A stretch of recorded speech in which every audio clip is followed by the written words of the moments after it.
Welcome! Here are your top science stories for February 18th, 2026. First up, we're going way back, millions of years in fact, to look at two discoveries that are literally rewriting our planet's history. Paleontologists in China have found something truly stunning. It's a brand new dinosaur species named dungi, and its nickname, the Spiny Dragon, is there for a very good reason. I mean, the level of preservation here is just mind-blowing. We're talking about a 125 million-year-old dinosaur with skin so well fossilized you can actually see individual cells. But the real showstopper? It was covered in these unique, hollow spikes, almost like a porcupine. Yeah, you heard that right. These spikes grew straight from the skin. This is something we've never ever seen before in any dinosaur. They weren't part of the skeleton. So what were they for?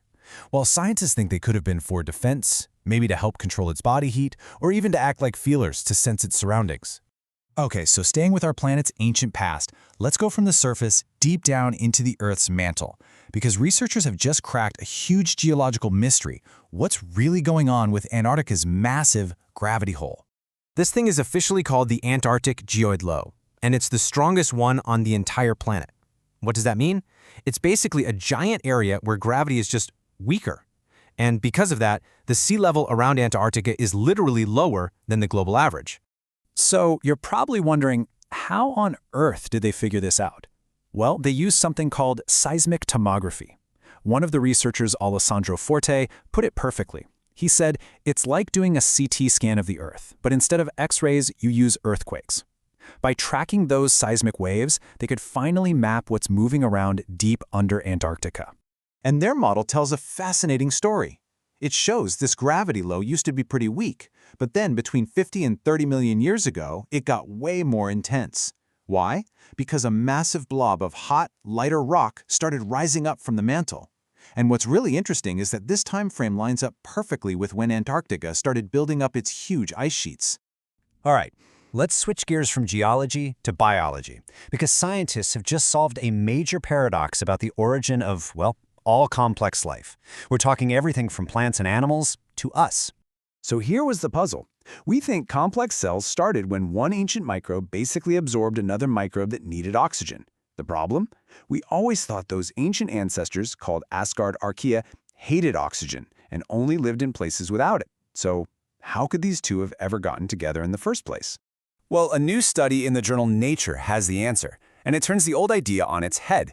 It turns out our ancient microbial ancestors weren't strictly anti-oxygen. Nope, some of them had already figured out how to use it, and that changes everything. It means complex life didn't evolve despite rising oxygen levels, it evolved because of them. So, while the earliest life was learning to deal with natural things like oxygen, some new research is showing what modern life has to deal with. And it turns out newborns today are being exposed to a whole cocktail of man-made chemicals before they're even born. Check this out. Using brand new analytical methods, a study found 42, that's 42, different forever chemicals, or PFAS compounds, in umbilical cord blood. That's a way bigger number than we ever knew about before, showing that prenatal exposure is much more widespread than we thought. And this isn't just a number. There are real health implications. This cumulative chemical load has been linked to some pretty significant metabolic risks. In fact, the data suggests it could be associated with as much as a 31% higher risk of developing type 2 diabetes later on in life. Moving on to medicine, we've got stories today that range from incredible futuristic surgery all the way to the validation of ancient traditions. First up, something that sounds like it's straight out of science fiction. At Northwestern University, surgeons performed what's being called a medical first.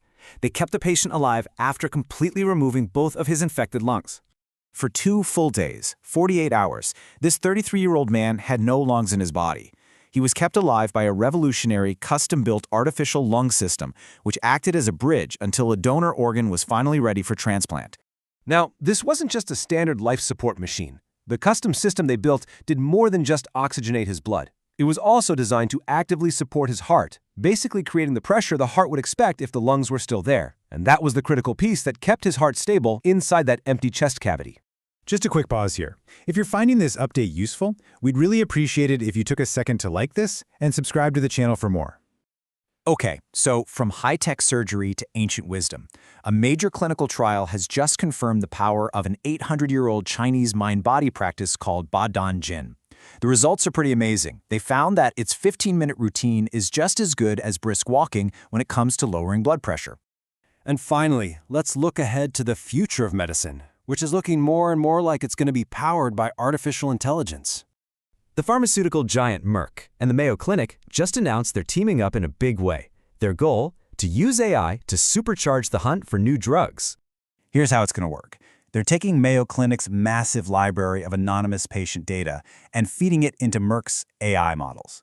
The idea is to build virtual cells on the computer to test ideas and find new drug targets way faster than ever before. They're starting with high-need areas in gastroenterology, dermatology, and neurology. And that wraps up this Science News Update. We'll be back with another one in 24 hours.